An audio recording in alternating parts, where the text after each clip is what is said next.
Ayol kishi paydan bo'lsin eriga, mahkam bo'lsin, kurashsin. Birovga berib qo'ysa joni chiqib ketadimi? Demak, kurashsin. Erini mahkam ushlasin, shirin gapirsin, gap qaytarmasin. Savob, ajr bor. Ayol kishi eriga xizmatida ajr, savob bor. Kirini yuvsa, ayol kishini gunohlari to'kilib ketadi. O'tirib o'sha qo'lida yuvadimi yoki kir mashinada yuvadimi, nimada yuvsa ham, kirini yuvayotgan ayolning darajati ko'tariladi. Yuvgan sari erini ko'ylagidan o'sha kir chiqib ketsa, u ayolning nomai amalidan gunohlanib ketadi. Erini uyini shipirayotgan ayol misoli Ka'bani ichini shipirayotgan ayol kabi. Erini ko'nglini olayotgan ayol misoli Xudoning yo'lida o'sha qilich ko'tarib Xudoning dinini yo'lida jang qilayotgan maqomida.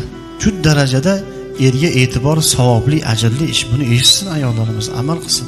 Shu inson rozi bo'lsa, keyin jannatga kirar ekanman degan mana bu joyda fikr, iymon, e'tiqod bo'lsa ayollarimizda, Xudo xolasa ortiqcha muammolar bo'lmaydi.